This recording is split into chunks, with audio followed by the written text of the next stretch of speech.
Welcome to another episode of Talking Nerdy in the Bedroom with Corey, KJ, and Mike. I don't know why I paused there. But today we're going to be talking about, again, my name is hard. It's 2 letters. They're actually in opposite order for alphabetical. It gets very confusing. Anyway, we're talking about Star Wars. This is our second episode talking about Star Wars as Obi-Wan just ended. We just had 3 episodes over the last 3 weeks, and my overall impression is it was really good. There are some plot holes, which we'll get into, but Significant plot holes. Some significant plot holes. But for an overall movie-esque, even though it's a mini-series or it's going to be a series if they keep going, it felt like one of the better things they've done. It was better than 7, 8, 9. It was a good series, and let's just start with, well, hello there. Sure. Should we start with that? Oh, it's like the best part. It was like, right at the end, they ended with the meme. Yeah, but we all knew it was coming. I didn't. No, I mean, there's going to be a significant hello there moment in Obi-Wan. Although, I did call the Qui-Gon Force Ghost. I it's going to be the last episode. You both said that it was going to be there. It's going to be the last episode. Yeah. Yes, yeah. But you both were talking about him reaching out to the ghost, and Mike also said that he didn't think that Obi-Wan knew how to connect with the Force Ghost. However, apparently, according to Qui-Gon, he always knew how. He just wasn't ready. He was hearing from him, but also the power level that Obi-Wan went from episode 3 to episode 6 is like through the roof. Like you don't see a cinematic version of a Jedi like that. I mean, even episode 7 with Rey, she's immediately powerful. Like as soon as they tell he her, picked up like a mountain and hurled it at Vader. Like I mean, that was a bunch of rocks. It probably equated to a mountain at the end, but it was like multiple rocks at the same time. That was a plot hole for me, honestly. That's what I thought too. Yeah. I was like, that is a lot of power. And not to mention, in Revenge of the Sith, Attack of the Clones, you never see him at that power level. And then, supposedly, he hasn't been using the Force for like 10 years. And then he comes back for a week using the Force, and then somehow he's that powerful. But he also had nobody to care about after everything happened with Anakin. He let the 2 kids go off where they're going to go. He had nobody to care about. And then he comes to love Leia as basically like a daughter, granddaughter, niece, whatever you want to call her. And then because of this trip with her, it gets him more in touch with the Force and everything else. I don't know if it should have been that extreme of a power boost, but I also understand what they were trying to do with that he got more in touch with everything because of her. They even show that when he's almost getting crushed by the rocks, where he's kind of like reliving the stuff. It just felt like a very cinematic moment. Yeah, I mean, it looked cool on screen. It just didn't make a lot of sense. See, I think it made sense, just not to that extent. It shouldn't have been that amount of rocks. Like, or if when it was rocks, it should have just been like 4 or 5 lifted up behind him, thrown at Vader. Not the entire backlog. Look at the power level of Yoda. Like Yoda has a tough time, like in Revenge of the Sith. Yeah, lifting those little pod things, or like making them so they're not like crashing on him. And the green lightsaber generally signifies a Jedi with more Force-sensitive powers as opposed to like a more combat type Jedi, whereas Obi-Wan is a more combat-driven. He's better with a lightsaber, less attuned to the Force, but he doesn't have like as strong of Force abilities. And you really see like Obi-Wan kind of like stretch the format, and that I feel like you're getting that because it's 2022. Like if you go back to the original Star Wars, A New Hope, and you look at their lightsaber battle, they're both using 2 hands to fight with a lightsaber, and that's because George Lucas wanted the presentation of the lightsabers to actually look like they're extremely heavy, to be like broadswords. That's why in that scene in A New Hope, they're both holding two hands on the lightsaber. Well, that's right. supposed to be the point. But Obi-Wan is a lightsaber specialist. Wasn't my point. My point is it's now 2022, so the way for them to, one, it's no longer George Lucas mastering everything, and 2, with what they've done in the past, they're trying to up it with the fact of production value and everything else that they have. So I understand via the lore, which is what you two are hung up on, that it didn't make sense that he's doing all these things because it didn't necessarily fit. But I also understand that we've kind of dived away from that a long time ago for everything making sense based on the original movies or even the prequels. Well, but that's kind of the problem, is that you have these like dedicated Star Wars fans who you're letting down when you do that. Well, you could say that, but if you're not as big a Star Wars fan, you also thought Rey just like instantly being super powerful was stupid. But Obi-Wan wasn't instantly powerful. You got to see his transition. He wasn't. You got to see his again. Yeah, he went from getting his ass kicked, and then a week later, Episode 1, Episode 2, Episode 3. So in the course of a week, he goes like mega mode. Do you don't think if you stopped riding a bike for X amount of time and then 10 years later got on a bike, you wouldn't be able to bike around? But that's not what he did. That's like he couldn't ride a bike, and then 10 years got on a bike, and now he could do a backflip, and it turned into a car magically, and he ran. It didn't turn into a car. It's more about Mike's analogy. Yeah, he doesn't ridden a bike in 10 years, and he gets back on it, and all of a sudden he's doing BMX. Yeah, BMX shit. Yeah. Sure, but there are people that have and can do that. My thought behind it, you go get on a bike. I want to see. I'm just saying there are people that can do that, and you got to see his transition with Rey. You literally started in the first movie with her doing all these things, and then boom, coming up against the most powerful person in the galaxy, and then winning or at least not losing. So that's an issue. With Obi-Wan, you had 1, 2, and 3. You had the fact he has muscle memory from the lightsaber, muscle memory from the Force. He's also had all of these, I don't want to call them training sessions with Anakin / Darth Vader that he can draw from. He's also got the fact that the goodness is on his side, if you want to go with that. So to me, if he didn't lift up as many rocks, and it wasn't just the Force was with him, exactly. Gotcha. If it wasn't just the giant barrage, if it was just an X amount of rocks, like 5 or 6, I think it would have played better, and I wouldn't have had much of a problem with it. But again, in terms of cinematic value for the story, they were trying to show like how much Vader could take, which I get as well, because they're trying to establish him being this all-powerful character before we get to Episode 4. Yeah, I just find it hard to believe that he had shut himself off, stopped training for 10 years. Meanwhile, Darth Vader is hunting down some of the most dangerous Jedi in the galaxy and killing them. And he's doing that for 10 years. And then when they square off, because Obi-Wan had a week to get back in the hang of things, he beats him? Like that.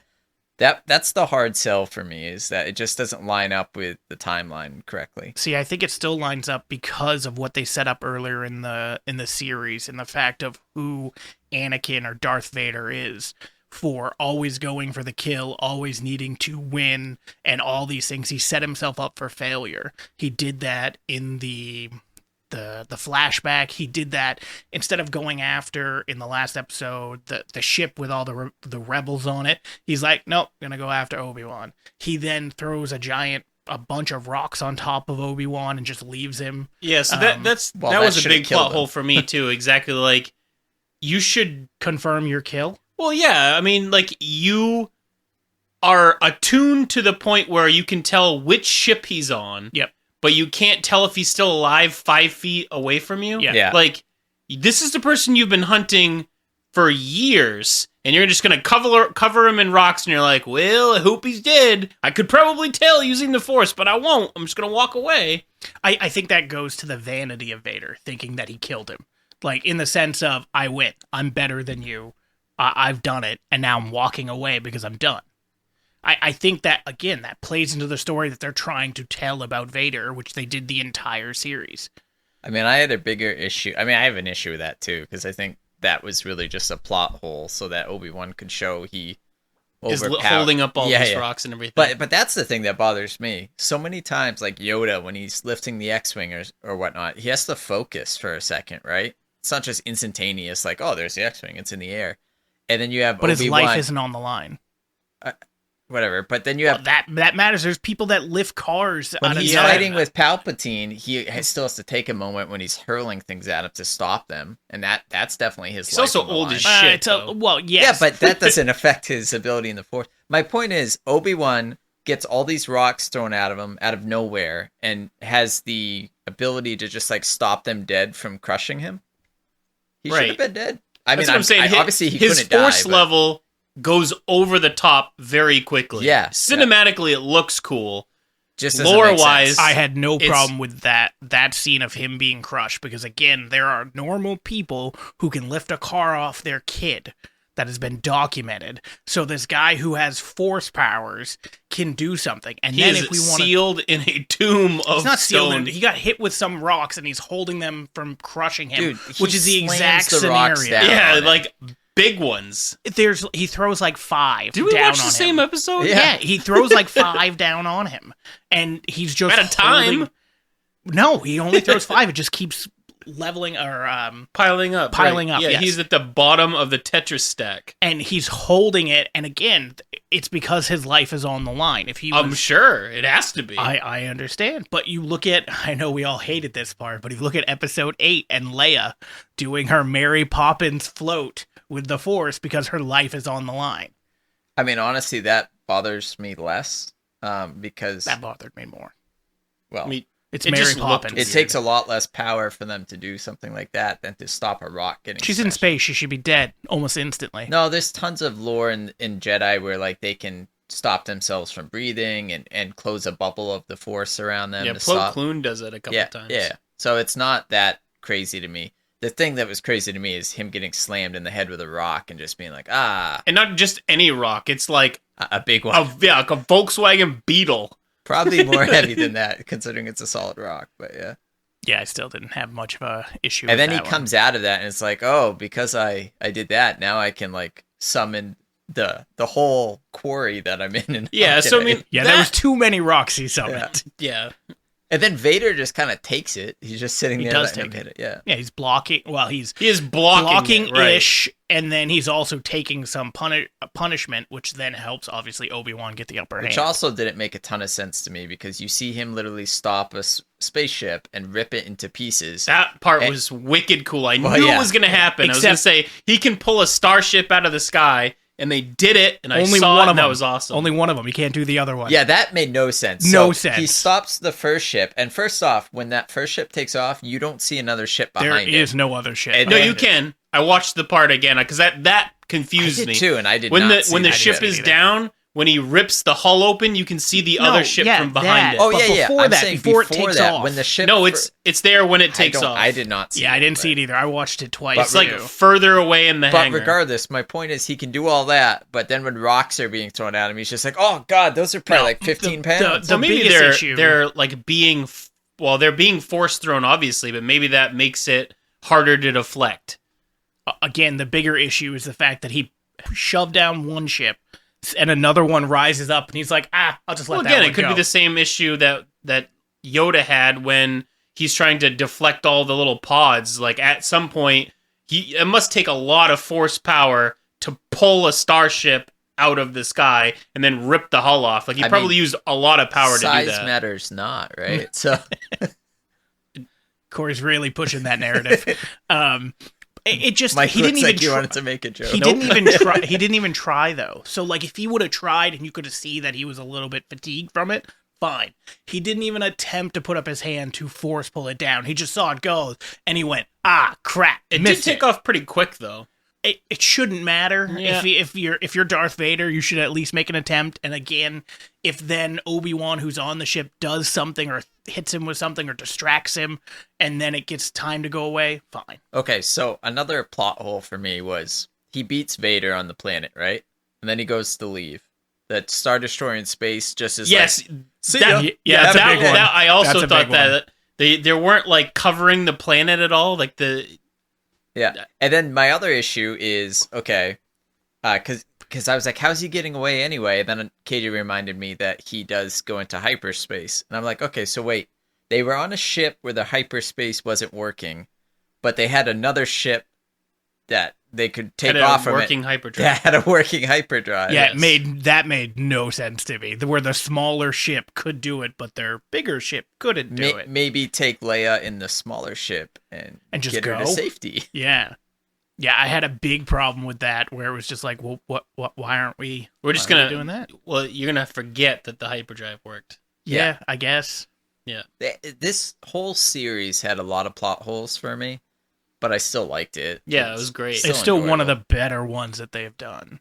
Well, yeah, Mandalorian's better still in my book, but I don't know. This one's really good. This one is really good. I really liked the lightsaber battles. Like, the lightsaber battle was great. Like, watching that's them one of the things I talked off. about Corey in episode 6 or of Obi-Wan episode 6. I didn't love their choice of camera angles, though. Like, seeing them through the rocks. I mean, yeah, you see the blue versus the red, but don't they do that in almost every movie? There's always giving you some type of lot of darker, down the angles. Like aerial view. I don't know. There was just so many like weird camera angles. Like, I just want to see them like fight. Yeah, which when we did get that, it was great. Like, they had a good lightsaber battle. Like, I actually got nauseous a few times watching it because like they're panning around and then they like tried to go upside down or something. Like, that's why they had to cut to the second sister, third sister, whatever she was, and her story that made no sense. Cutting back and forth to her drove me nuts, because at no point did I ever think she was going to actually go through or even try to really kill Luke. Like, it was so obvious. That whole plot was because there's an episode 4, 5, and 6. I don't even mean that. I mean, I knew that it was not going to be because she was defeated or anything. I knew it was going to be she wouldn't be able to go through with it, because of course not. The whole reason she wanted revenge on Vader was killing younglings who did nothing. Right. So she was going to then kill a young child who did nothing. Yeah. No, it's just stupid. Yeah, it didn't really fit her character either, in my opinion. Like, well, keep in mind, she's also been corrupted by the Force. Like, she has killed innocent people in the name of... Agreed, to get her to the point where she could try to kill Vader, which I understand. Right, so after you're corrupted, you're corrupted. It's not like Anakin's going back to the light side. Well, let's put it this way. Did you have a real the end of the concern movie that she was going to try to kill Luke for real? I've seen episode 4. I know, but I'm just saying, did you actually think it was going to not happen because she was like beaten by Owen or Beru? Or did you think, no, she's just not going to? I thought they were going to bring Obi-Wan in just at the nick of time. That would have kind of drove me nuts, honestly, too. Because he got there? Yeah. Yeah. I mean, but I feel like that was the direction that they were headed. Like, he's in the ship and all of a sudden he's like, oh, Luke's in danger. I'm halfway across the galaxy, but I can tell... Use the hyperdrive that didn't work. Surprised he didn't just like lift rocks from the planet he was on. Just surf. What doesn't he just bring the planet with him while he's at it? Just yeet it. Go to Tatooine and drop one of the suns on it. So, but yeah, I had a huge issue with her story. Power! So let's get to obviously the one big cameo, but technically two. I don't know. Do you see the Emperor in any of the series except for the last episode, or do you only see him in the last episode of this series? I think just the last episode. I thought so too. And it's the same guy too, right? Yeah, Ian McDiarmid. Yeah. I did hear that there was a cameo in there, and then when it showed that, I was like, "Oh, that's the cameo." Yeah. And then we got to the end, and obviously we saw Qui-Gon with Liam Neeson. Called it ish.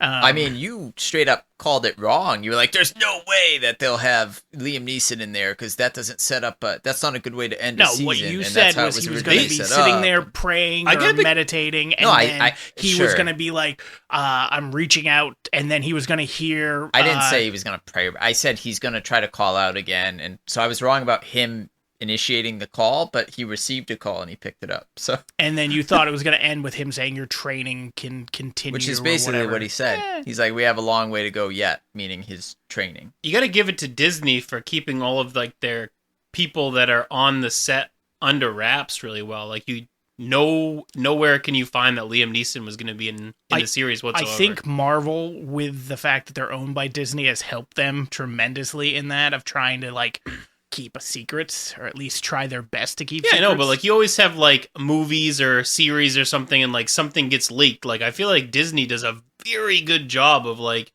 figuring out what the information they want out and what information that they want to keep under wraps until the very last minute. So I was real confident he was going to be in it, and part of the reason is like every movie he keeps making are just like the same movie, so I'm sure he's looking to mix it up. But the other reason is they got him to do the voice in Tales of the Jedi when it comes out, and if they can get him for an animated thing, then certainly they can get him for a cameo. I wonder if that was the deal. Like, yes, I'll come back to do this and this at the same time. Like, if it was part of like a deal with Disney. Well, he was in episode 9 too.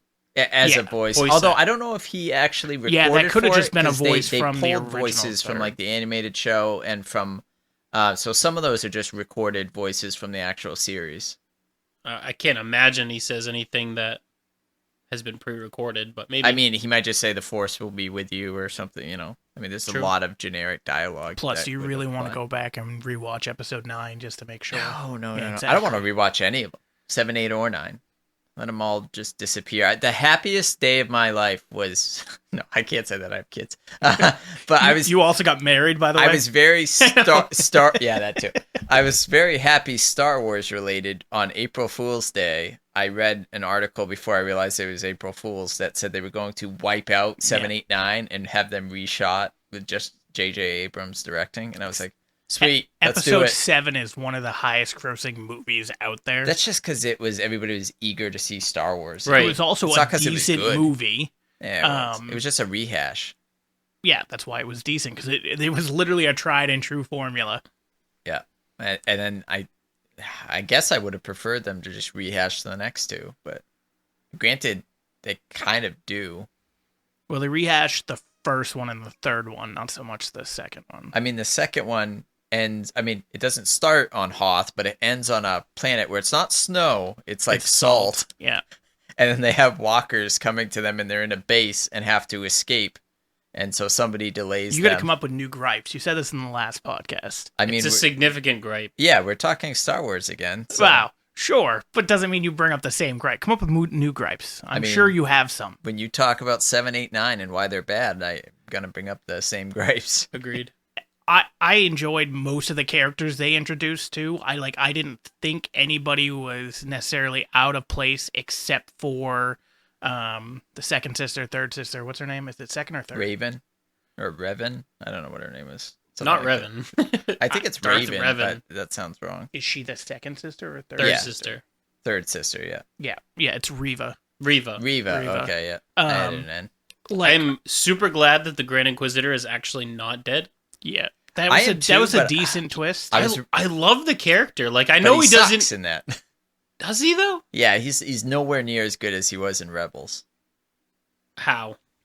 Because in Rebels he was actually intimidating and looked cool, and in this he looks like I don't know, an accountant if he was a Sith Lord. Oh, I don't know about that. I mean, he's in. You haven't seen him fight or do anything cool in the series. I but just I feel don't like his makeup. His costume. I guess it's just bad. So I feel like it's the same kind of idea as like seeing cinematic Cad Bane versus animated Cad Bane, because I was a little downtrodden by seeing the new Cad Bane. I mean, it's really hard to make it look as good as it would as if you transferred from one to the other, because making things look live action and making it look good, especially in a TV show, right? Like if it was a movie. So the Grand Inquisitor, I forget what their like species is, but they're in episode Attack of the Clones. Is it Attack of the Clones? Because he's fighting Grievous. Yeah, it's Attack of the Clones. No, it's 3. It's Revenge of the Sith, when he goes to the planet when Obi-Wan goes to the planet. Right. He arrives there and they greet him and then they're like, he's here right now or whatever. But that species looks so cool in that scene compared to what we have now. Is it the same species? Oh, yeah. Yep. I've seen a bunch of like comparisons. I know they have like the lines in the forehead, but he especially has the tattoos. Well, so does the guy in Revenge of the Sith. But, yeah. But they just look a lot cooler. Well, that's also like a high priest too. Well, yeah, but so I also read that in the Grand Inquisitor has a 5 head. Yeah. Where the other one only has a 4 head. Jeez. So when when Grand Inquisitor comes back in Obi-Wan, I guess they did some touch-up to him after hearing the fan reaction to him in the first few episodes. So, like, his eyes are, like, yellow now or something, and they weren't before. Yeah. And they redid his tattoos a little bit in post, so... I don't know, I thought he looked great. I thought he's a great character. I love the character from, it's Rebels, right? Yeah. Yeah. Yeah, I still have an issue with the fact that this show has a big issue with confirming their kills. She it's stabbed a Star him, Wars and thing. he's not I was dead. going to say, that's is. Star Wars. Yeah, it happens like 4 times in this miniseries, though. I mean, look through Star Wars. I know, but I'm just saying, you're talking about a... Even when they die, they don't die. They're Force even if we ghosts. called it a movie. Or even when they get hit in the middle, like in the gut with a lightsaber. Well, like, that's what I'm saying. Third Darth Maul's sister... cut in half. Well, Third Sister... I don't think he meant to kill her because of the dialogue that he has. He's like, something about makes revenge. She gets up and walks away, though. She doesn't really I actually walk read away. the She, reason why pulls herself she can away. walk away is because she's pulling on the dark side of the Force. It will keep them alive. Because I read that, like, how come other Jedi and stuff die when they get... Like, Qui-Gon. Qui-Gon was strong in the Force. Why did he die when he got stabbed in the stomach? And it was because he's not pulling from the dark side of the Force, so he can't, like, keep himself alive. What keeps her alive is things her that anger. are deemed unnatural. What's that? Things that are deemed Yeah, unnatural. Have you heard the tale? But Plagueis. But anyway, I understand why I think the bigger issue is that they don't, like, confirm the kill or just, like, kill her. You know? Yeah, but it's not just her. She does it to the Grand Inquisitor, doesn't confirm the kill. Darth Vader does it to Obi-Wan. And so that is the only one that I can understand, because she, quote-unquote, kills the Grand Inquisitor and then is, like, chasing after Obi-Wan. So she didn't really chase after. It's on the same platform. Well, yeah, I know, he gets but on a garbage thing, she's goes not away. posing her. Wouldn't you go back, though? Check to make sure he's dead? No, we're just going to say he's dead? Yeah, that's the weirder thing to me is, like, she stabbed him. She probably left to go see where Obi-Wan was, realize he's gone. Then, naturally, you go back where you came from 2 seconds ago. Yeah. And you see him alive still? Or you just, or being like... dragged off by the Empire? Yeah, because then when they're, like, meeting with the other Inquisitors, you know, she's playing it like she wasn't the one who killed them. Yeah. So then, I mean... And also, I don't understand how she didn't know he died. Like, I don't know what this span is for this TV show. But what was that? That was episode 3 where she stabs him. I don't know. I think it was episode 3 of the 6-part series. Yeah. And then in episode 6, he's fine. Back to. How long does that take? Like 3 episodes. I mean, I can't argue with that logic. You also think, like, same way with Obi-Wan. Obi-Wan is lit on fire. Yep. And between him getting to the planet and the Empire arriving to the planet... They say that he should stay in there.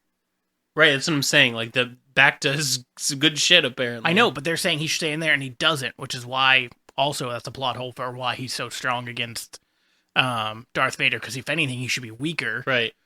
Because he, got on burned. It's also just crazy to me, like, he fights Darth Vader and gets burned and gets his ass kicked, let's be real. Like, when he's not in touch with the Force, yes. Sure, but then 3 episodes, basically 3 or 4 days later. 4 episodes. 4 episodes, so 4 or 5 days later, we're good. Now I'm super now that powerful. we tapped into the Force, now that we have this experience with Leia. I feel like he had already tapped into the Force, though, before he fought Vader the first time. When did he tap into the Force? He caught Leia when she fell. That once, and you could see how much that took out of it. So because he tapped into it twice, he's super powerful. No, he tapped into it other times throughout the series. No. Like, what's the magic number where you go Super Saiyan? I haven't tapped into it in a decade. And again, someone's life is on the line. That's why he was able to do it. And then he started getting more in the sense of being a Jedi again, and using the Force, and trying to talk to Qui-Gon. I think it's a pretty big The only way that they could explain it well would be some, like, weird transition of where he, like, tapped a little bit into the dark side, because he uses passion, like he's fighting against Vader and it's his friend and he doesn't want to have to kill him, but he's there to, like, kill him. If they explain at some point, like, he stops using the Force after that because he like tapped a little bit into the dark side, and that's why we became really powerful really quickly. I could understand that, but they don't really like. Well, I think that would also kind of fit with why Qui-Gon appeared to him, because Qui-Gon was a gray Jedi, which means they're kind of right, a little bit towards the middle, moderate, I guess.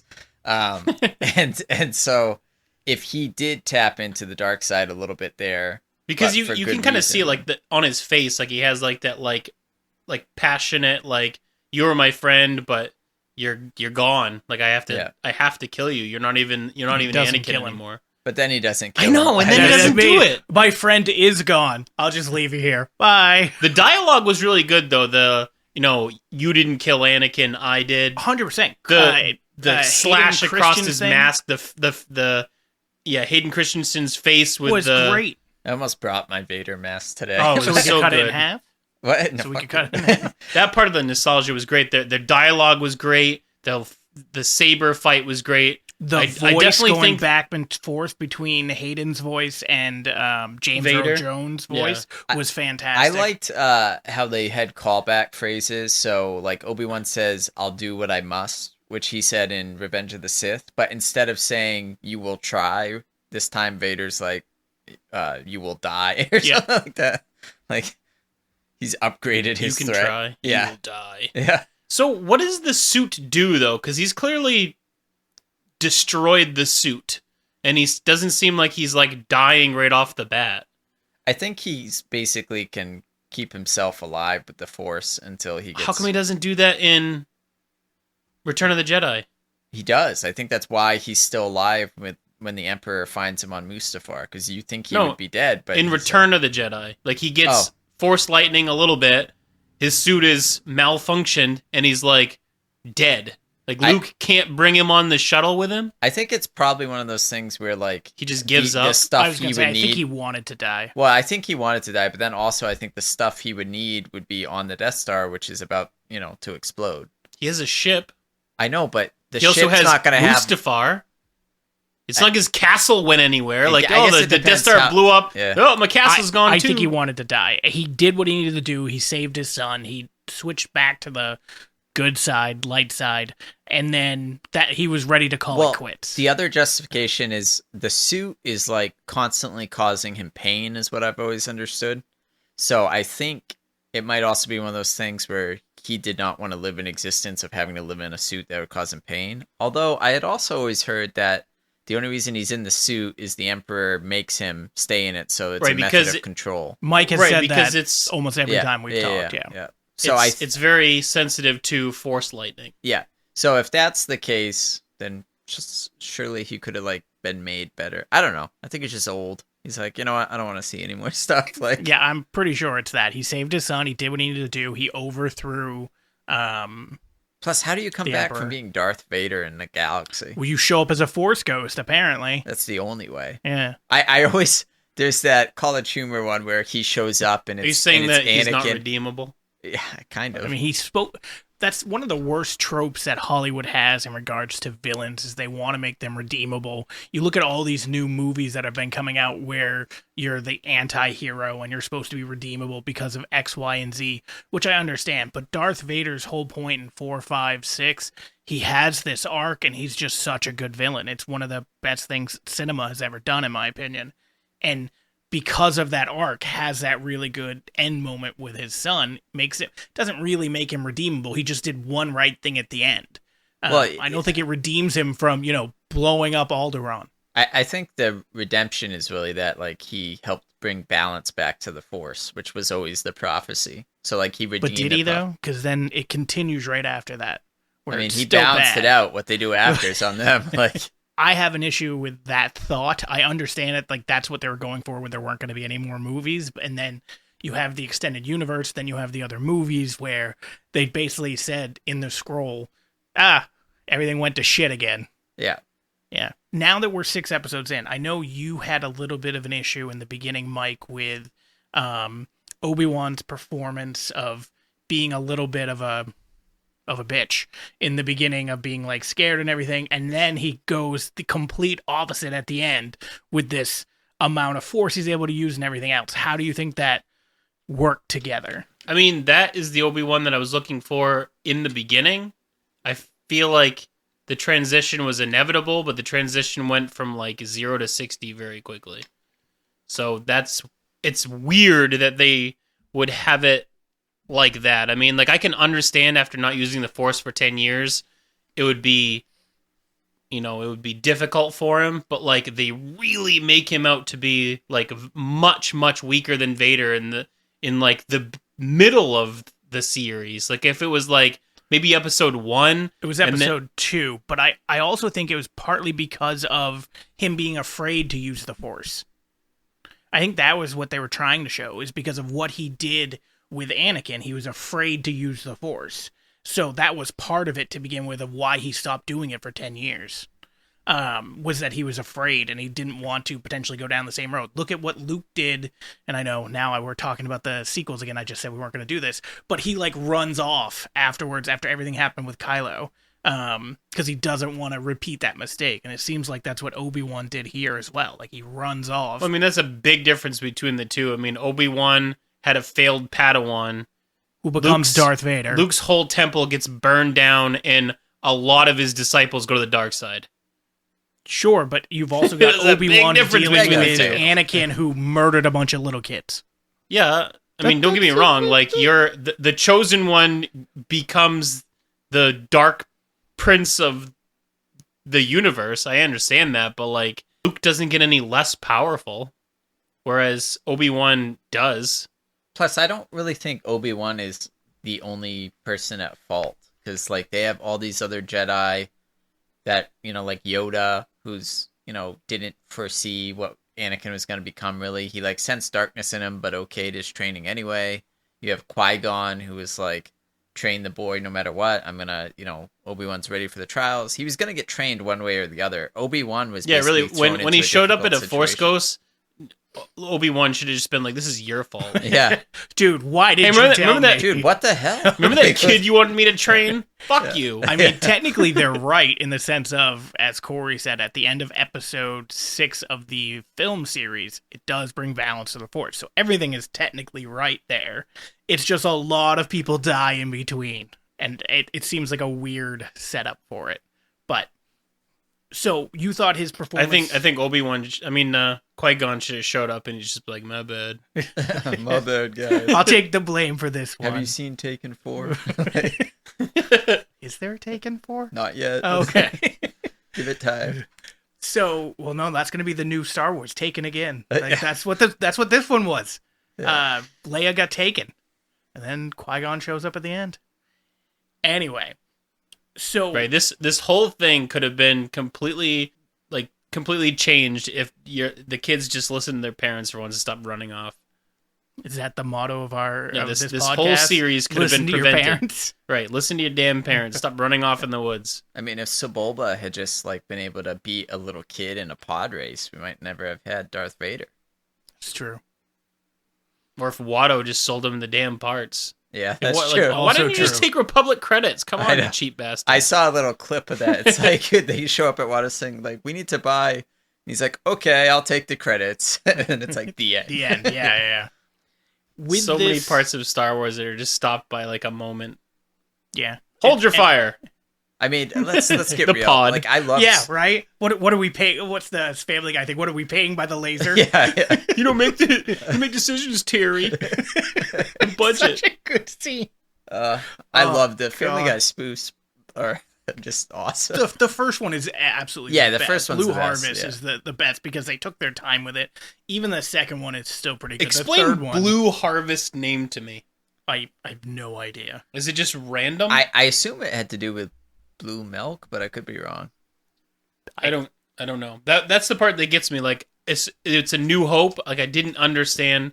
Like, and then the next one is like something dark side. I mean, that makes sense to the. Yeah. And then what's the third one? It's a trap, or. Yeah, I think it's a trap. Yeah, which also makes sense. Like, again, like, it all follows the story, but like Blue Harvest, I don't get it. That went over my head, I guess. The third one, the funniest line for me is he comes out, he goes, "It's a trap," and I go, "No, they're just kidding. That's coming up though." So the episode's name is a reference to the fake working title of A New for Hope. the production of Return of the Jedi. Oh, okay. So that was their fake title for Return of the Jedi. It was Blue Harvest. So people didn't know they were doing a sequel.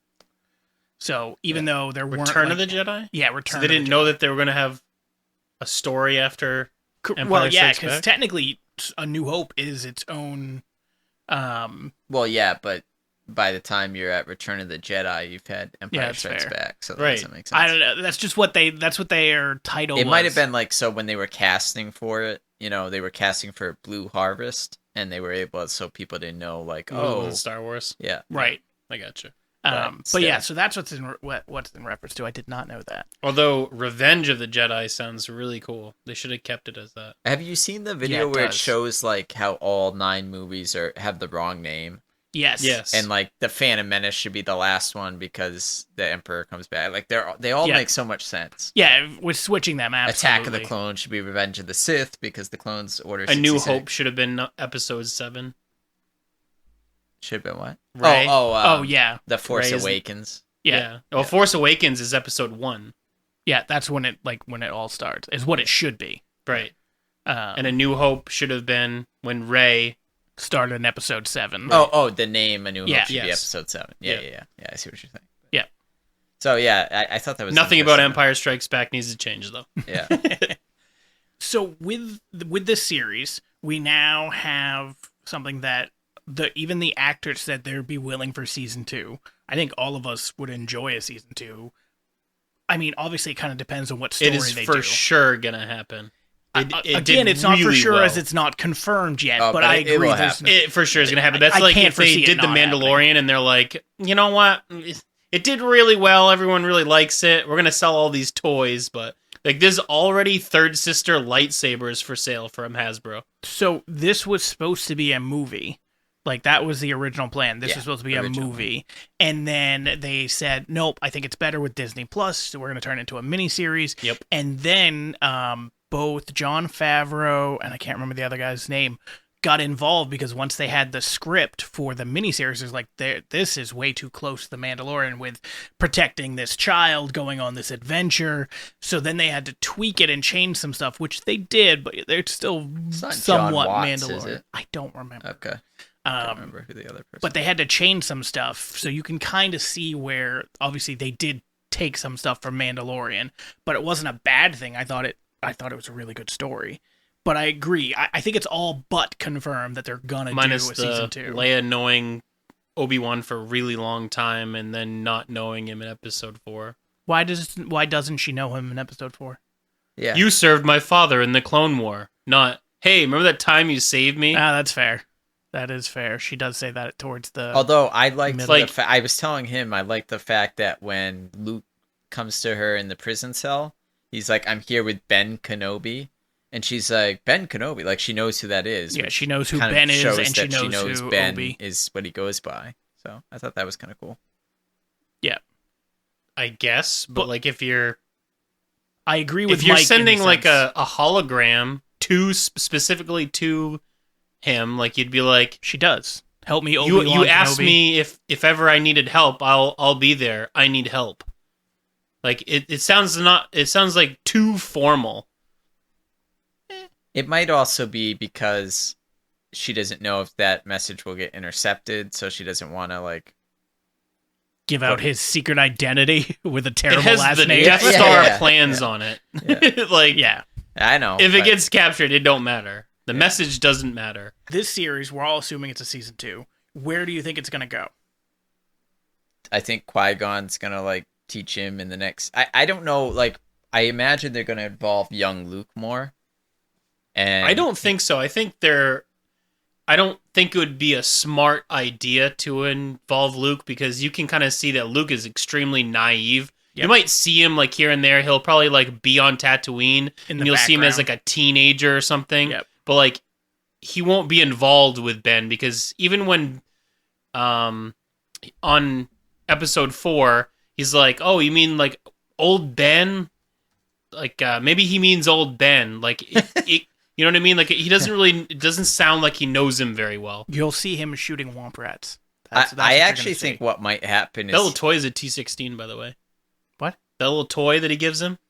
Oh, is it? That's a T-16. Okay. So I actually think what will happen is Luke's not going to be like a main part of season 2, but I think at some point in season 2, he's going to get in trouble with like some kind of gang when they go into town. Gang. Yeah, or something. And Obi-Wan's going to save him and then kind of downplay how he saved him. But I think you're going to see them cross paths where Obi-Wan saves him again. So. I don't. Well, I'm predicting it now. Okay. I don't want details like, oh, you didn't quite predict this right. As Mike said, I don't think it's smart to. If you get it right, I'll take credit for it. Yeah. It just he'll say I was wrong about one minute detail. Well, you said he was going to save him, and he didn't technically save him. You said it was going to end with him sitting and trying to talk to them. I never said he was going to sit. I said he's going to call out to him, and he's finally going to answer. How else is he going to call out to him? He's just going to be standing in the woods. Hey, Qui-Gon, come here. He's literally standing at one point in this last season and calls out to him. No, he's sitting on the little train thing and goes, I need your help, or where are you, or some nonsense like that. But then another point when he's getting ready to go down to the planet, he's standing up and he says, well, this is it, master, or whatever. Yeah, no. And that's still not him reaching out to him either. That's him just talking to the air. Talk to somebody that has died. That's not him reaching out to him. Is sitting and meditating and trying to connect with the Force Ghost. Maybe he didn't have cell phone reception. That's exactly what it is. Well, a little bit that's true, because he wasn't ready yet. He wasn't in the right space for that service connection. And then he's just riding his little camel thing, and, oh, look, there he is. Regardless, he shows up in the last scene, and it's Liam Neeson, so... Anyway, right. Back to if we do a season 2. They couldn't, like, age... Liam Neeson backwards? Yeah. Yeah, because he looked different. Really old. He also played the role quite different than in Phantom Menace, which I didn't really love, but how did he play it different? It lasted 4 seconds. I mean, it didn't, but you could just tell from his like character. I mean, okay, whatever. How do you think it lasted? He said one line. That is the entire thing. His body language. He really looked different. The beard looked very Amish. He sounded a little different. That's what I'm saying. You couldn't played it differently. They couldn't have aged. They could have. They just didn't. Same with when they were doing the flashback. Sparring. Yeah, when they could have de-aged them and they Obi-Wan didn't. were sparring. You can definitely see that Anakin's old. Well, yes and no. I mean, they did do that to a certain point. I don't think they de-aged him at all. No, they didn't. There was a controversy about it. The fact that everybody was saying, there was a why fan didn't edit where they went back and de-aged him with, what's it called, deep fake or something like deep fake. Yeah, but they didn't. Yeah, you could see his wrinkles, age lines. Yeah. I mean, he's not old looking, but I mean, it's been 20 years. Not 20 years old now. He's 40 something. Yeah. Yeah. But he's a Hollywood 40, so that means he looks like he's a young 30. I thought it was the other way around. Hollywood 40 means he looks like 78. Depends if you were a child star, but that's fair.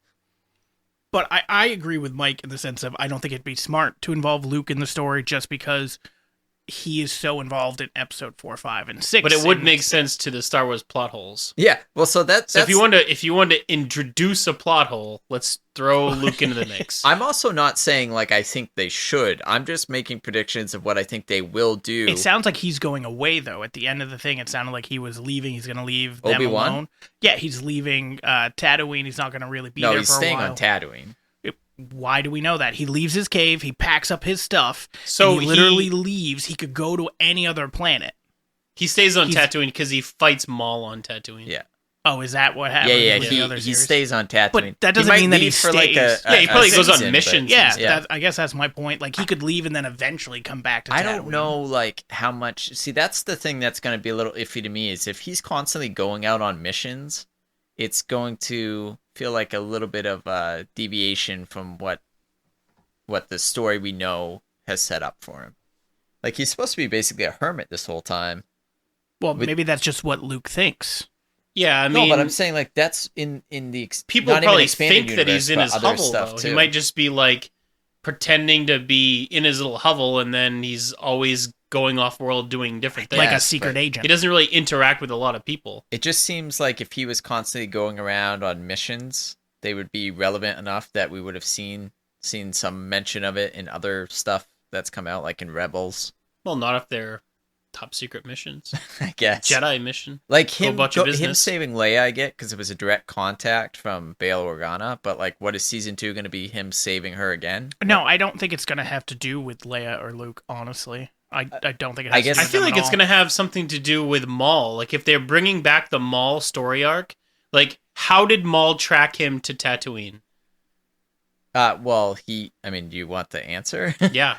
So in Rebels, he goes to the Sith temple and combines the Jedi and Sith holocron, and supposedly when that's done, they can ask any one question and get an answer from the Force, and so that's what he does. Him and Ezra do it. So Ezra asks a different question. I can't remember, but okay. Yeah, that's how. But maybe he takes down the Crimson Sun. Yeah, well, he's supposed to be in charge of. Oh, you think Obi-Wan goes and takes down the? Yeah, maybe. Sun? Yeah. So my thought for season 2 is that I don't think they're going to show, like, it's not going to be a whole season of the training, but what they're going to do is they're going to progress the season and then do, like, flashbacks to his training with Qui-Gon, is what, if I had to guess, with learning new things about the Force and everything, and that's going to probably apply to each episode or each thing that's happening now that he's able to do certain stuff because of something he learned with Qui-Gon. I kind of hope it's a little bit like Dexter. And murders people? No, Qui-Gon just follows him around as like a Force ghost. Just the voice? Like, yeah, it is like, well, that was stupid. Like, why are you doing that? You really got your butt kicked there. I think that'd be great. Yeah, I don't know, but doubt that. I also wonder, like, how much Liam Neeson committed to. Because I think him committing to a flashback for one season, or not a flashback, but a cameo, that makes sense. I don't know if he would have committed to like another season because they weren't even planning on doing a second season. Correct. So what are they going to do? It hasn't been signed. Yeah. But that's if they do the flashback thing of as he's going through, you could get Liam Neeson for a week and do all of his shooting in that week rather than someone like Obi-Wan who's going to be shooting for months and months and months to get the whole season. If you just then, as each episode progresses, do the little flashbacks with Qui-Gon. I'm kind of more interested in what they're going to do with Hayden Christensen, because supposedly he wants to either come back for second season Obi-Wan or is up for a standalone Vader series. But I also don't know how you do... Like, as an actor, I wouldn't think that would be a great role, because how many flashbacks can you do? Like, most of that is other people in the suit and James Earl Jones doing the voice. I think Hayden Christensen is in the suit. No, he's not. I mean, he is at times, like when the mask is cut in half, but they have two actors who are in the suit. Yeah, but those are two actors that also are for certain scenes. So when they're doing certain fight sequences, they do have a stuntman who's playing Vader. When they're doing, they have a stand-in as well for like when somebody else is running line and it's not focused on him. But some of the scenes, it is Hayden in the whole outfit. I mean, it just defeats the purpose because that's the part that got me is like you could have easily used anyone else, but he is in the suit. Yes. However, him being in the suit, I thought added nothing to the series until half the mask is cut and the flashback. Both of those scenes were great. Right, you could have easily done that, like him by himself with a green screen in his bathroom.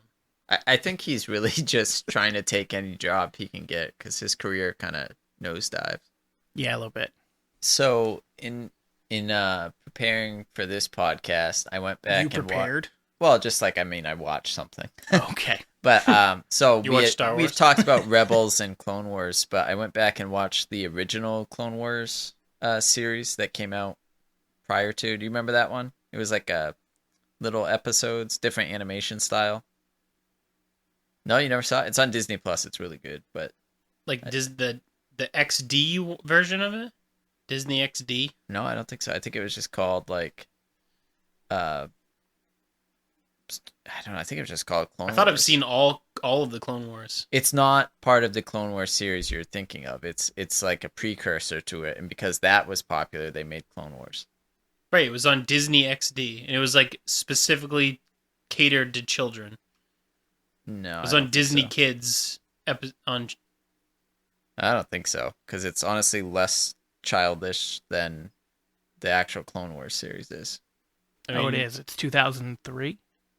2003? Yeah, they're like 3 minutes long, each of these episodes. Okay, yeah. I remember really cool. seeing it, but I didn't see it. It's really good. It's and it gives like the clone troopers like more character and more like they're kind of more badass in it. And then same thing with like the droids. They're not as like jokey as they are in Clone Wars. I think the Bad Batch should have been. And that's where the first introduction of Grievous, I think, too, which was cool because it was before Revenge of the Sith even came out. So yeah. But you got to see him take on like I'm blanking on his name, the Jedi Master on the council with the tall forehead. Oh, Amundi.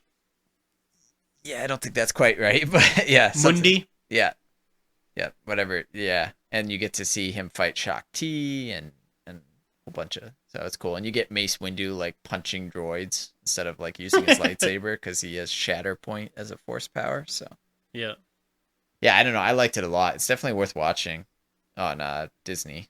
But Rebels is always going to be my favorite animated series. I think Rebels is good, even though the last season of Clone Wars was so I really good. Recently saw that they are. I don't know if they are confirming, but the Cal. It hasn't been officially confirmed yet. But it's like the rumor, like the source of the rumor has been proven accurate, like on every other thing he's come out with, pretty much. So it's pretty certain, but not 100% confirmed by Disney. Disney yet. hasn't come out with it yet and said, "Hey, we're doing this," but all signs are pointing to that, and that would be a series I think we'd all very much enjoy. And I think when the game first I feel came like out, that is one of the reasons that they're bringing I wouldn't say that they're bringing the Grand Inquisitor back, but he's got to be in it. Grand Inquisitor wasn't even really in that game, was he? Isn't he being chased by the Inquisitors? You're being chased by the sisters. Yeah, not the Grand Inquisitor though. An Inquisitor, multiple Inquisitors. Yeah, you're getting chased by the second sister. I can't remember. There's more than one throughout the game. You fight a few of them. Yeah. The main bad villain. I don't remember if she's the second or fourth. I mean, that's the problem when they have names such as like second sister. I know her real name is like Tala or something, and she was a Jedi Knight of the person you're traveling around with or something. Yeah, the Padawan. Padawan. I mean. Yeah. It is second sister. Yeah. A great game though, and also a great Vader sequence. That's the one thing I'll give to Disney is they've done Vader right and everything. Like Rogue One was great. Rogue One was great. Like Vader has been done right every time. Like he looks really cool every time. Which I don't know if he was done right in Episode 3. What? Episode 3 is not Disney. That's fair. Yeah, that's why I was confused. Fair. I didn't know if you meant Episode 3 of Obi-Wan. No, I meant Episode 3, but yeah, that wasn't Disney yet. No, that whole George that Lucas. end scene with him screaming. Is she all right? Yeah. That no sequence is so bad. It's so bad. Not Disney. But I agree. Yeah, Disney hadn't bought them yet. Corey and I said what we thought the next season's going to be. Corey thinks it's going to possibly be something with Luke. I think it's going to be something. Well, I think that's going to be a small part, but I think it's going to happen. Yeah. And he thinks it's going to be potentially the training. I think it's going to be flashbacks of the training and him leaving the planet. What are you thinking the second season? It's definitely going to be something with Obi-Wan. Oh, wow. My God. Spot on. I disagree. I think it's going to be twist. with Ben Kenobi. Oh, shit. Yeah. Yeah. You might be. I actually wonder, though, because in this one he talked about his brother. He did, yeah. And I wonder if it's going to be something like where he finds out his family is in danger, and so like that's where he goes. Yep. Like I could see that happening. Absolutely. But I just see at some point in the season, Luke's going to get in some form of trouble, and Obi-Wan's going to save him, and then pretend like he didn't even do anything really. Like downplay it and be like, oh, I just happened to be walking by. It would be more, I would say more realistic, but as far as like the story goes, like he might be in danger and Ben protects him from afar, like something's gonna fall on him and then use the Force, and he doesn't know how he got saved. Talk to him. Right, he has no like interaction with Luke. Yeah. See, I feel like he's gonna have an interaction at some point, only because Luke like remembers, like he recalls. So if you saw somebody when you were like 5 or 6. And then never heard from them or about them again. Luke is definitely not 6. He looks like he's 10. He's 10. Yeah. Okay, fine. From when you're 10, if you heard about somebody, like, I remember that van I got in when I was 10. Yeah. No. Fuck. Yeah. Well, it's probably the same one you get in every week. I mean, they were the van hasn't candy. changed. Yeah. It's now what kind of candy van. you got this week? But regardless, if you met somebody once when you're 10 in passing for 30 seconds, are you going to recall them that quickly? I don't think so. I think at some point he's got to run across them again, or some other way he's got to be reminded of who. Well, that is just talked about within the town of Old Man Kenobi. It could be, but I really see something happening where they. I think Mike, with him saving him without him knowing at all, not even him talking to him, I think would be probably something that might happen. Especially because he wasn't able to save him in this one. I don't know if actually might happen, but should. Like, if they go deeper than that, then they're just, again, opening up that Star Wars plot hole. Holes, yeah. So they probably will. They'll probably have dinner together. They'll have a conversation about the Force. Yeah, exactly. He'll show him his lightsaber. Yeah. Well, hey, this is your dad's lightsaber. I'll show you again in 10 years. And the third sister never doesn't die, right? No, she doesn't. So it could be that she's captured, and then somehow it's revealed. I think their paths are not gonna cross again. Oh, I think she's gonna be in. If she does a season 2, she's definitely gonna be in there. Yeah, and then I think maybe she is like tortured for information, and then they send out bounty hunters to try to gather more information. Maybe that's what Obi-Wan does: is he deters a bounty hunter from finding Luke. So I'm not sure, but it could be thinking about the brother thing, though. I think that would make a lot of sense, especially because I think we talked about during the first podcast is that was such a throwaway line. Why would you throw that in? It doesn't make much sense to randomly have that line in there, and then this would be a way to pay that off. And similar, if like this was part of the original script for the movie, I don't know if that line was or not, it would make sense to set up another movie for something like that to happen. So for them to do that and have a whole season 2 about something going on with his family, his brother, his nieces, his nephews, if they want to involve kids again, I think you could make the argument that would be a season worth watching, and it would still make sense for the broader story of Star Wars. Yeah. As long as my issue is who's the villain going to be. Is it going to be Maul? Are they going to keep a Vader? Is Vader just going to be doing stuff in the background, and they're going to be having... There are a shit ton of villains, yeah. Sure. But my so the other thing too is you have all of like the Inquisitors. Like at some point they kind of disappear. So maybe the Inquisitors are still trying to hunt him. They could always be the villain. Yeah, sure. Because like at some point they have to be defeated. We don't really know what happens to them. If they're going to be defeated, though, you got to assume Vader's there too, like in this season, right? Yeah. Well, actually, I take that back. Isn't there a scene where, like, a couple of the Inquisitors are all killed in some temple? Like, the same temple that Vader goes to with the time travel episode? Rebels. Yeah. Right? Yeah. Yep. There's, like, 3 of Maul kills 2 of them. Yeah. Okay, so But they could do that live action, though. Oh, they could. Good. I don't know how they're going to end, like, if the second season's going to be the last season, but when they end Kenobi... It should end with Maul fighting Kenobi. Oh god, such a good scene. Because then that like just sets up. I'm here to guard the boy at this point. The problem with that trained and the problem with that one is he splits him the right way. Yeah, I think you can still do it. They show no blood. They just show the burnt ends. Is all they show. They've done it before. It's not like even in Rebels, it's not like you see him fall apart or something. He even talks after he's killed. After he's, like, dying. When he fell apart? Obi-Wan, no, he doesn't fall apart. He just slashes him up the middle. It's not like he cuts him straight up. Oh, so he, disembowels him? I mean, you don't see any of that. I think literally...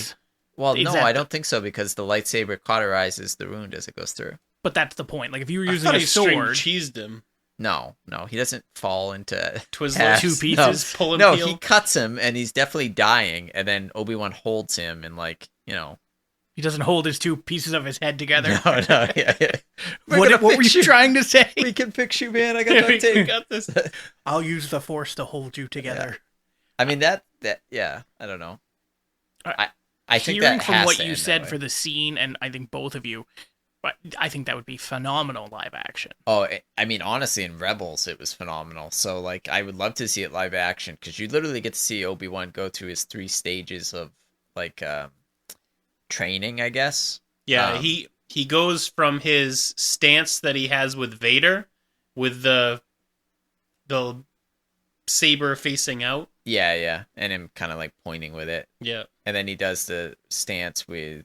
Well, actually, the first stance he does is the one he had when he was a Padawan. And then he does the one with Vader. And then he does his third one, which is like Qui-Gon's stance, pretty much. Yeah. Yeah, I remember you guys mentioning that in the previous podcast and how you guys were definitely hoping that it eventually happens. Yeah, it should. I mean, if they're going to do multiple seasons, then get to that point. I can't imagine that they don't with how much acclaim this has gotten. Sure, it's got plot holes. We all know that. But it's also one of the better things they've done. I also wonder what they're going to do with, I think his name's Roken. Yeah. Because they very forcedly put in that line where he's like, Obi-Wan says, like, don't give up what you're doing. He's like, I'm just getting started. Yeah. To the point where you asked me, I literally called you and I was like, is there another black person in the universe? Because in episode 4, 5, and 6, there's only one black guy. KJ asked me, he goes, is he mentioned in 4, 5, or 6? And I was like, KJ, there's only one black guy mentioned in 4, 5, and 6, and it's Lando Calrissian. Doesn't mean that he Billy wasn't D, mentioned. it's not him. Because you forgot that Rogue One is mentioned within episode 4. It's not mentioned, it's in the scroll. Is that not mentioned during the movie? You said it was in dialogue, and I said, no, it's not. I said it's somewhere in 4, 5, and 6. Keep doing what you're doing. What guy are we talking about? We're talking about Ice Cube's son. The guy who's in charge of like the ship. On the ship? Yeah.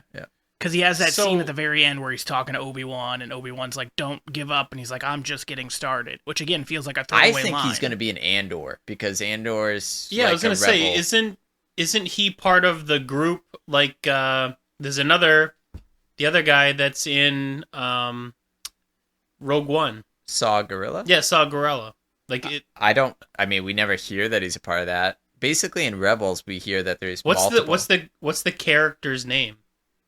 Roken. Roken who? He could be a gorilla. Sounds like a joke. He could be a gorilla. Yeah. No, just Roken, I think. Not gorilla. I also want to see if they bring back, is his name Haja? Kumail Nanjiani's character? Yeah. Because I think he was a cool character, so I'd like to see what happens with him. He's the fake Jedi. He seems so, like, I don't say a laughable character, but you can't really take him seriously. No, well, you need a little bit of, like, scoundrel type characters. Yeah, you do need comic relief. Not to mention seeing him a good scoundrel, though. He just makes like a good con artist. Yeah, but I would like to see him progress his training with the rebels, and then still see him trying to con something. So, like, let's say Obi-Wan does have to go save his brother. And he gets to a place, and next thing you know, he sees Haja. Sees running Haja. Like a sabak something. Yeah, he's doing something where you're like, hey, we've talked about this. You shouldn't be like conning these people, type of thing. And then he helps him again. I think they've set that character up to do that from. Well, I think they're gonna make a Lando series too, right? Dude, they are gonna probably give us Star Wars fatigue.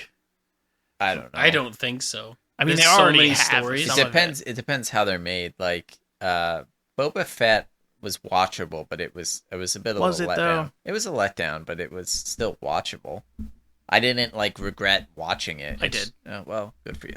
But I think the one I'm not excited for is Andor, because I didn't really care about his character. I liked Rogue One. I just he was a throwaway character to me.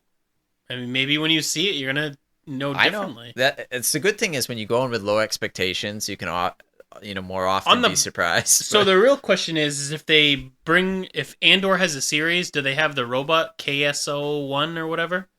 Is that going to be part of it? I hope so, because I like Alan Tudyk. Yeah, that character is so awesome. Yeah, I love Alan. That's like my favorite droid. He's in Firefly too. Great series. Yeah. Is it though? It is. I know, because it got one whole season. You're being rescued. Well, that was just because Fox butchered. How many times has Fox ruined a series so that they could have their football games on? Or football makes a lot of money. I understand, but that's why stuff gets canceled on Fox. All right, so we're an hour and 15 minutes into this. So, how are you feeling about Obi-Wan as a series overall? I know it has the plot holes, but we're ranking it out of 10. What are you thinking? It is, if not the best standalone series, the second best behind Mandalorian. Now, Mandalorian as a whole or a specific season? I liked season 2 more than season 1, I think, because, I don't know, we just delved a little bit deeper. I liked seeing the Bo-Katan, the more into the Darksaber. You see Luke as an actual powerful Jedi. So, I mean, I really like the second season of Mandalorian, but, I mean, it's pretty close. Like, I'm glad that I'm glad seeing Obi-Wan, like, back to where he should have been at the beginning of the series, like, you know, a knight. So a master is what he is, right? Does he get to the point of master? Yeah. Master Kenobi? He's on the council. Well, so is Anakin. Yeah. But he does not have the rank of master. I know. And he throws a really bad tantrum because Okay. Yeah. And what about you, Corey? So where do you Well, did he rank it 1 to 10? No, you're gonna hold me to a number. So. He did put it like with Mandalorian, either neck and neck with it or a little bit above it. I would say it's a solid 8 or 9 for me. Yeah, okay. I think I would give it an 8, and I think Mandalorian might be better because to me it has less plot holes, probably because they didn't have to deal with as many running into canon as Obi-Wan did. And I think also there was a certain part of like Mandalorian that had to stand on its own merit, where Obi-Wan got to benefit from like fanfare. So like, oh, we got to see him say hello there, and oh, we get to see him fight Mandalorian Darth Vader. is very fresh too. Like everything that's in it is new. Well, but that's what I mean. But like it was fresh, so it had to prove itself based on its own. Like Force Awakens, you could say what you want, not a great movie, but it still did really good in theaters because everybody was dying to see Star Wars come back. Okay, I feel the same way about Obi-Wan. Everybody was going to watch Obi-Wan no matter what. Mandalorian was like, we haven't really seen. We don't like the sequel movies. Now I don't know really if everybody would have watched Obi-Wan if Mandalorian hadn't done so well. I think people still would have watched it, but I wonder how much. Like, Mandalorian made a huge difference because everybody got left with a bad taste in their mouth from 7, 8, and 9. But see, if that's the logic, then Boba Fett gave everybody a bad taste in their mouth again. Yeah, but Obi-Wan was they were already told about it. If the last thing we were told was, hey, here's Boba Fett, and then a year later they announced, hey, we're going to do an Obi-Wan series, people would be like, you just butchered this one. I don't want to get into a debate about how many people would have watched it, but I think it still would have done very, very well on Disney Plus if Obi-Wan was a series and Mandalorian had been like a 1-season flop. Just because it's Obi-Wan, everybody, even people who don't think the prequels hold up to the originals, like me, like I think they're good, but they're nowhere near the originals. I still want to know what happens to Ewan McGregor's character after, and what happens to Hayden Christensen as Darth Vader after. Right, to fill in that large void between the two It's movies. one of the reasons I watched the animated series is like Rebels, I wanted to see like how does the rebellion start? Like I love all the exploring further depth into this universe. Right. I just wish they would do more live action stuff and stick to the books that were written instead of writing new crap that sucks. Yeah, it does seem like Hollywood has this ability to take a story that's great and then they write a screenplay about it, which changes a lot of stuff because they don't think it'll play on the big screen. But if it usually plays in a book, and obviously you have to shorten things, I get that. But if it plays in a book, there's a good chance it's going to play on the screen. You just got to find a way to do it. And the worst thing with Star Wars is because they have so much content, they just pick and choose what they want to pull from, and they make it a crap. It's like you're seeing a really bad version of a book you loved because they pull the parts that they want to pull that probably sell toys and stuff, and then they leave out all the good content that makes the book really good. So and it ruins it because now we can't see that version of the book if they change their mind in 5 years. They've already taken parts from it, so you can't reuse the same ideas. Yeah, but I also understand from a business perspective why they do it. It's just not good for the fans. Yeah. Although, well, regardless, it's done now. I have to live with the sequels for the rest of my life. Like, they exist. They do exist. Unless we invent time travel. Star Trek coming. Star Trek, save us! Yeah. So you give it like an 8 and you have it below Mandalorian. Probably, yeah. I'm trying to think because there's just a lot of episodes. I mean, Mandalorian's what we've had two seasons. Yeah, 2 seasons plus like the best episodes of Boba Fett were Mandalorian 3. So, but yeah, I probably think Mandalorian's better. I was probably more excited for Obi-Wan though. I was definitely more excited for Obi-Wan than I was for Mandalorian. But Mandalorian took me by surprise of how much I actually enjoyed it. Yeah. It definitely felt back towards episode 4, 5, and 6 for me of being like actually enjoying these movies. It also just feels like it's more of a broad genre. Like you got a little bit of like a space western in it. Oh, it's absolutely a space western. And then you kind of fall back into that more space fantasy at certain times, but kind of treads the line between the two. So. Yeah. So closing thoughts, gentlemen? Because I have it like an 8 to 8.5. This is really good. Yeah, I definitely recommend it. They knocked it out of the park for sure. It's got plot holes, but Well, with those final thoughts, next week we will be talking about Harry Potter, all 8 movies / 7 books, along with the Fantastic Beasts movies. 3 have been released so far. There's talk about releasing another 2. However, nothing's guaranteed. So we're going to get into all of that next week.